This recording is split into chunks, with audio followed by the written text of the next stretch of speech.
Hey everybody, I'm Evan Grant along with David Moore over here and what's his name over there. And we're going to talk about Cowboys. Okay,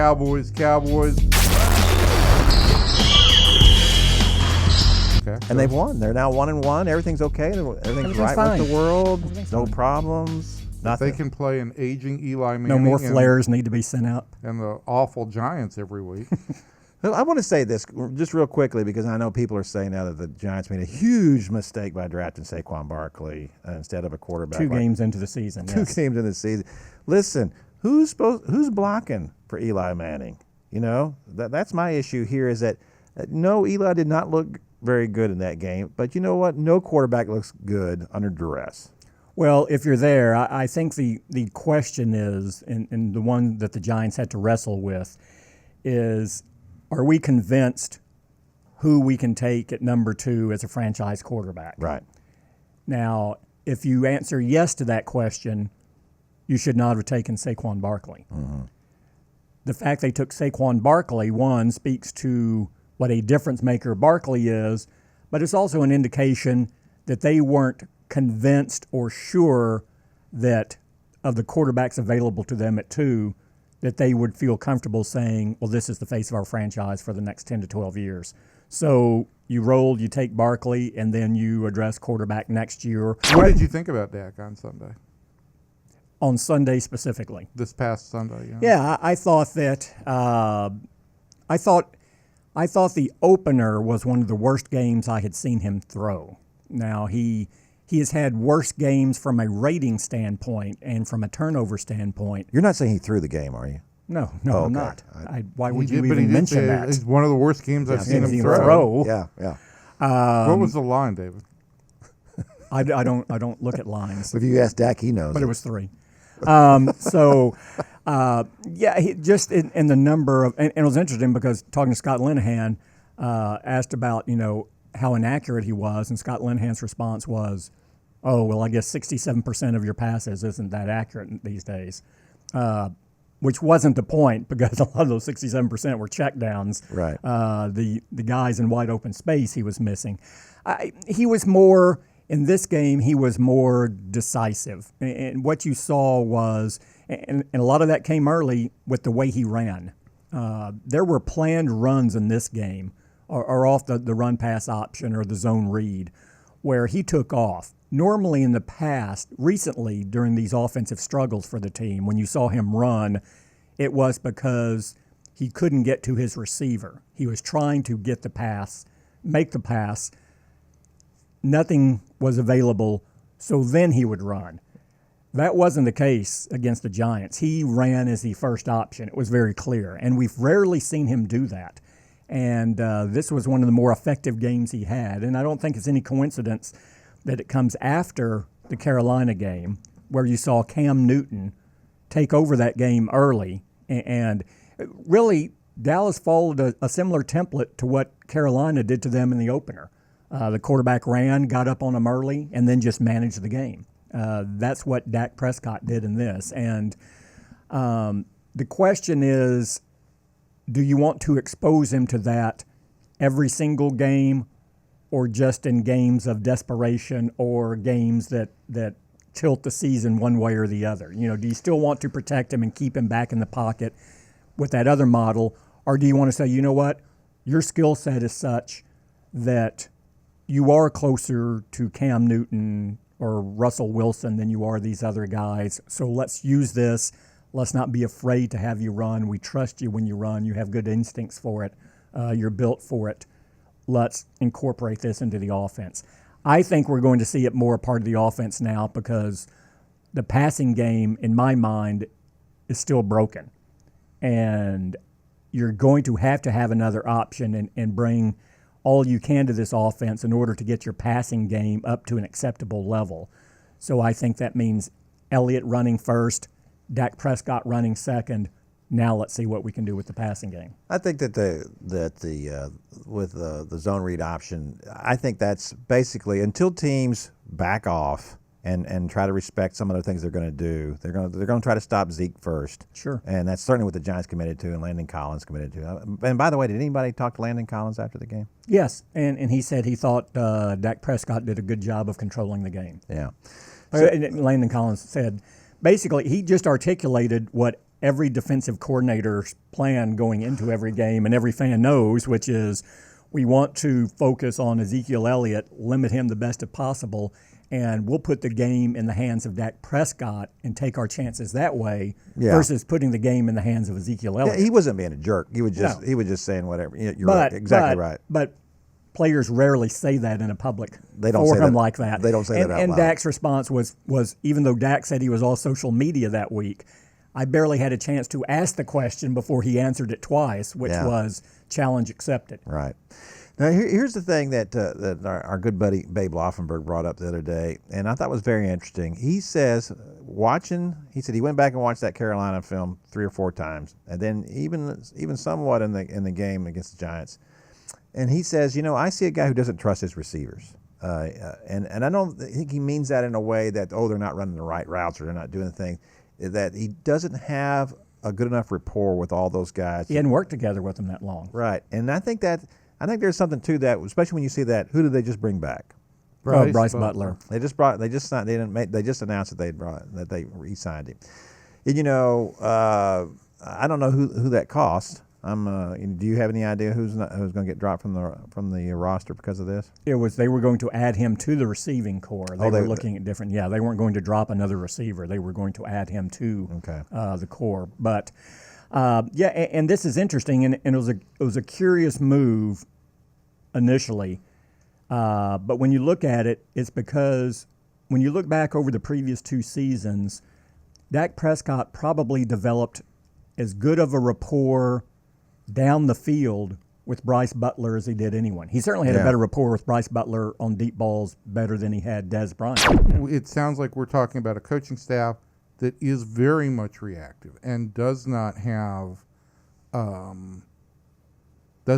whole lot of, for lack of a better term, creativity to it or willingness to see the game in a different way. And I think, what I see in baseball, and I think the same holds true for football, is teams that create a different way of doing things, teams that step out ahead. They may only enjoy their competitive advantage for a short period of time. In football, it may be 3 or 4 weeks, but it may be what separates them from the rest of their division. Mm-hmm. And I don't know that this club has done that. The problem, we saw that last year in the Atlanta game, is that it always reminds me of people in a lab situation observing the mice, and they're just taking notes. And so I look at Scott Linehan and Jason Garrett in an Atlanta game, and Chaz Green is getting his head handed to him, by Adrian Claiborne, and they're going, that's interesting. Okay, all right, I'll write that down. Watch that a little bit longer. That's interesting. At what point are they going to... How can we address this next week going forward? Yeah. How about adjusting right now? Yeah. And that is, of course, been the MO and the complaint about Jason Garrett since he's been a head coach, is that, okay, he does a great job of creating this environment for learning, and they run good practices, and they do all these things, but inside the game itself, he's almost unwilling to act. And I believe that's certainly a valid criticism. And look, every head coach, manager has to go with what their personality and instincts are, or they're not going to have success. Jason Garrett's is methodical, thorough preparation, and then a persistence in doing that once the game starts, and having faith in the unemotional gathering of what the game plan should be rather than adapting within the game plan and going by instinct. His stance is, well, okay, this didn't go well in the first quarter, but we studied this from all angles, unemotionally, not in the moment during the week. We all came to a consensus this is the best way to approach this. These are the execution reasons we haven't, but that's not a reason to back off right now. Right. We're going to keep going. And so when you approach it that way, you're normally behind the curve on when a change needs to be made. But you also don't get credit for, when something starts clicking in the second quarter, Right, when you or the third quarter, that you didn't get away from it. When you do make a difference in the third or fourth quarter, and all of a sudden you change the game, you don't get the coaching credit. It becomes, the offensive line wore down the opponent's offense. Yeah, exactly. Or vice versa if it's on the defense. Which is a lot about, and again, that also doesn't just go to the strategic game plan, but it's also part of their mental approach and attitude, which is, we are going to impose our will on you. Teams that go in wanting to impose their will don't back off. They expect a fight. Bring the fight. Keep bringing it. We're going to win this fight. And so you don't at halftime throw up your hands and go, we're even right now. We should be ahead, so let's go ahead and try this. Let's do this. You keep doing what you're doing with the understanding or the belief that the other team will crack, because they're not as disciplined and they're not going to be able to withstand that. So, but how do you balance that with strategically what is working and what is not? As poorly as the offense played in the first game and as average as it was in the second, the defense has been outstanding in both games. And I think we thought going into this season that what could be the case, that this could be a defense really on the cusp of something really great. Do you see this, what you've seen so far, David, do you see this continuing going forward? I think this is certainly the best defense. You go back, Wade Phillips had a team that I think ranked second in the league. That would have been 2007, 2009, I think, were their last defensive teams under Wade Phillips that were really outstanding defenses that could do some things to win you games, not just hold on and not lose, which is all they've asked the defense really under Jason Garrett to do.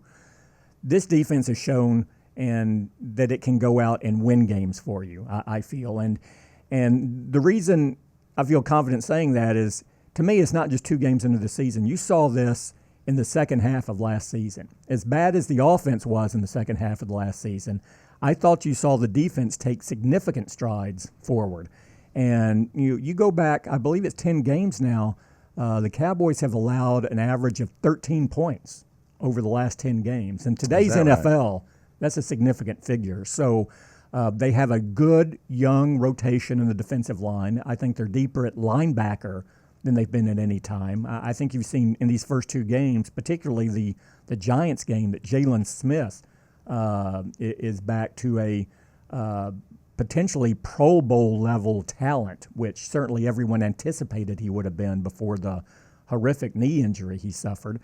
And in these first 2 games, though, if you ask me what's been the most impressive thing, or I don't want to say unexpected, but the most impressive thing to me is these corners are playing a lot differently than you've seen before. They're physical, they're up on guys, they're making plays, they're staying there, they're really good tacklers.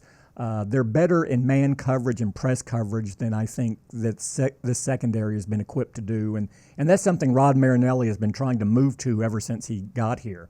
He adopted like a zone coverage team. He wanted to get them to a press, cover 2, more physical corners, and you've seen that in these first couple of games. Yeah, I don't recall the last time that I think the corners have played this well. I mean, that's a small sample size, and it is. Now they should play well in Seattle too, because Seattle's doesn't have a lot of receivers and they don't have the time to throw. So I think you're going to see this extend a little bit longer. But Odell Beckham's pretty good. Yeah, exactly. And they just basically took him out of the game. And they didn't do it with a lot of double coverage either. It wasn't like they were really targeting him. They were just pretty much handling him. And I saw another. I believe that in Byron Jones, Chidobe Awuzie is the guy that jumps out because he's in his second year, and we've talked about Byron Jones before. We used him at safety, corner, bounced him over.